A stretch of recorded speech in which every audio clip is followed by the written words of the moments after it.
नमस्कार, आदाब, सत श्री अकाल प्यारे दोस्तों, आज की कहानी में हम देखेंगे कि कैसे एक पत्नी अपने प्रेमी के साथ मिलकर अपने पति के साथ छल करती है। तो कहानी को शुरू करने से पहले आपसे गुजारिश है कि हमारे चैनल गोल्ड स्टोरीज को सब्सक्राइब जरूर कर दें। किसी नगर में यज्ञदत्त नाम का एक ब्राह्मण रहा करता था। उसकी पत्नी बहुत व्यभिचारिणी थी। उसने अपना एक प्रेमी बनाया हुआ था। प्रतिदिन वो ब्राह्मण से छिपाकर उसके लिए नए नए पकवान तैयार करती और अपने प्रेमी को ले जाकर खिलाती थी। एक दिन ब्राह्मण ने उसे पकवान बनाते हुए देख लिया। उसने अपनी पत्नी से पूछा, प्रिय, प्रतिदिन तुम ऐसे नए नए पकवान बनाकर कहाँ ले जाया करती हो? इस पर उसकी चालाक पत्नी ने उत्तर दिया, मैंने देवी का व्रत रखा हुआ है। यहाँ से कुछ दूर एक देवी का मंदिर है। मैं ये पकवान बनाकर देवी माँ के मंदिर जाती हूँ और उन्हें भोग लगाने के बाद ही अन्न जल ग्रहण करती हूँ।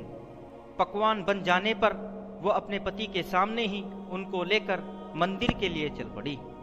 मंदिर पहुंचकर उसने पकवान की थाली देवी की मूर्ति के सम्मुख रखी और स्वयं पास की एक नदी में स्नान करने चली गई। तब तक उसका पति भी किसी अन्य मार्ग से आकर वहां पहुंच गया और देवी की प्रतिमा के पीछे जाकर छिप गया। कुछ देर उपरांत उसकी पली लौट आई। उसने देवी की पूजा अर्चना की और फिर प्रार्थना करती हुई बोली, हे माँ भगवती, कोई ऐसा उपाय कीजिए जिससे मेरा पति अंधा हो जाए। पीछे छिपा उसका पति स्वर बदल कर बोला, यदि तुम नित्य प्रति घेवर बनाकर अपने पति को खिलाया करो तो वो शीघ्र ही अंधा हो जाएगा। ये सुनकर उस दिन से उसने नित्य प्रति घेवर बनाकर अपने पति को खिलाना आरंभ कर दिया। कुछ दिन बाद उसके पति ने उससे कहा, प्रिय, कुछ समझ में नहीं आता। न जाने क्यों अब मेरी आंखों की ज्योति मंद पड़ने लगी है।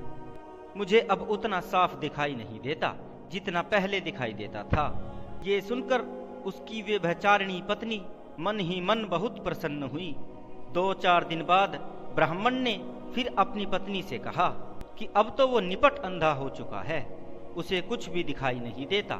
इस पर उस उल्टा ने यही सोचा, अवश्य देवी माँ ने मेरी प्रार्थना स्वीकार कर ली है, अब ये तो देख पाएगा नहीं। क्यों न अब से मैं अपने प्रेमी को यहीं बुला लिया करूं। ये सोचकर वो अपने प्रेमी को अपने घर में ही प्रेमालाप करने के लिए बुलाने लगी। एक दिन अवसर पाकर उस ब्राह्मण ने उसके प्रेमी को पकड़ लिया और उसको इतना पीटा कि वो वहीं मर गया। उसने अपनी उल्टा पत्नी के नाक कान काट डाले और उसे बड़ी निर्दया पूर्वक घर से बाहर निकाल दिया। ये कथा सुनकर मंदविस उस नवांगतुस सर्प से बोला, इसी प्रकार मैं भी उचित अवसर की प्रतीक्षा में हूँ मित्र। नवांगतुक सर्प उसके उत्तर से संतुष्ट होकर वहां से चला गया। इस प्रकार मंदविस नित्य मेंढकों को अपनी पीठ पर चढ़ाकर उन्हें घुमाने ले जाता रहा और उनका भक्षण भी करता रहा। बुद्धिमान व्यक्ति वही होता है जो अपने शत्रु को समूल नष्ट कर देता है, क्योंकि कहा भी गया है कि जो व्यक्ति रण, अग्नि, शत्रु तथा व्याधि, रोग को शेष नहीं छोड़ता वो कभी भी दुखी नहीं होता। शत्रुओं को जीतने के बाद आज हमारे सारे काक समाज को सुख की नींद आएगी। अब आप सुखपूर्वक राज्य कीजिए, किंतु ये ध्यान में रखिए कि राज करते समय किसी प्रकार का मद नहीं होना चाहिए। इस संसार में स्थायी कुछ भी नहीं है। इतने बड़े बड़े राजा महाराजा इस धरती पर पैदा हुए, किंतु आज कहीं उनमें से किसी का भी नामो निशान तक दिखाई नहीं पड़ता। मेघवर्ण बोला, तात, आपका कथन सत्य है। आप जैसे धीर पुरुष के बल पर ही ये राज्य अब तक स्थिर है। चंचल राजलक्ष्मी को पाकर जो राजा अहंकार छोड़कर कर्तव्यनिष्ठ भाव से राज्य का उपभोग करता है वही सुखी होता है।